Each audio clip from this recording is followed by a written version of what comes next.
Eye rubbing, a pleasant evil and Bifrost to Keratoconus. The authors of this video have no financial interests. Don't rub your eyes, it's not good for you, was once told by our mothers. But in the recent years, science has caught up with our mothers' wisdom, and many research papers are now clearly proving that eye rubbing can damage the health of the cornea. It is usually benign, but when performed too vigorously, too frequently, or over extended periods, rubbing becomes pathological and can be harmful to the cornea. So there are plenty of reasons for eye rubbing, which includes atopy, blepharitis, computer vision syndrome, incorrect sleeping positions, dry eye, contact lens wear, and keratoconus, which may itself cause eye rubbing. Well, here it is. All eye rubbing is not the same. There are direct and indirect methods. So let's witness the direct methods of eye rubbing now.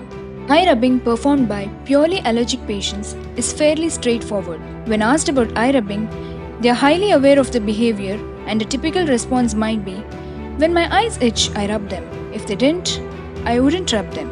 And this rarely lasts longer than 15 seconds. Purely allergic patient generally begins by using a flat surface, either back of the hand or palm, which is applied broadly, rubbing back and forth horizontally over the eyelids, generating eyelid movement and pressure within the lid itself, with only modest pressure transmitted to the cornea. This is often followed by rubbing the caruncle of the eye using the tip of the index finger in a circular motion. Whereas keratoconus patients present very differently, even though their symptoms can certainly overlap with allergic complaints. They may describe in few other words which may be misleading, like burning sensation, "I need relief, it just feels good, it helps me see better." So they often underreport eye rubbing when first asked about it.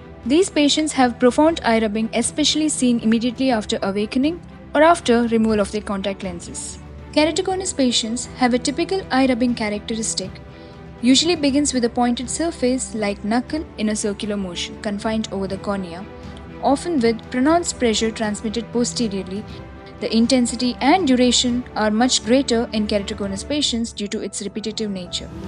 Patients with blepharitis most commonly tend to rub the margin of the lids with tip of the index finger, whereas in dry eyes, they rub their eyes with gliding movements in order to relieve from the burning sensation and irritation. Now let's see how incorrect sleeping positions contribute to indirect eye rubbing. The most clinically challenging patients with respect to eye rubbing are those who deny it initially and repeatedly deny it on follow-up examination. These patients have tendency towards putting pressure on one eye while they sleep at night. Substantial pressure can be induced on the cornea by grinding their eyes into the pillow. Some of these patients like to sleep with their hand or fist directly against their eyelid or in prone position. Few have tendency to hug their pillow in a manner that generates some compression around their eyes, and may also involve arm that is placed, causing considerable pressure on the eye itself. All these indirect sleeping positions can induce thermal effect, reducing the normal dissipation of heat, and thereby these patients may present with asymmetric keratoconus. Moving on to the pathophysiology, many studies postulated that these vigorous rubbing forces, both by direct and indirect methods, leads to increased corneal temperature, epithelial thinning, increased concentrations of inflammatory mediators, and upregulation of collagenase activity. Cone formation appears to depend on a loss of shear strength and may be a consequence of reduction in the ground substance viscosity, leading to temporary displacement of ground substance from the corneal apex and corneal deformation, as shown in corneal tomography scan. Incorrect sleeping positions with pressure on one eye can present with asymmetric keratoconus. The cumulative effect of these forces exerted night after night may alter corneal biomechanics and lead to a particular topographic pattern of keratoconus characterized by marked inferior steepening with decentration of the apex, which is unilateral if the patient always sleeps on the same side. Corneal resistance varies from subject to subject. Corneal deformation occurs when the energy delivered by friction exceeds the natural resistance capacity of the cornea. Reduction of keratocyte density is also associated with eye rubbing. One of the interesting facts on dating back to the literature was McManus et al., who found that keratoconus patients generate distending forces of more than 4.5 kg per inch square while rubbing their eyes using knuckles, which is almost equivalent to the internal pressure of a car tire. So, definitely it's a growing concern, and there is a recent boom in the publications devoted to the study of impact of eye rubbing and genesis of keratoconus.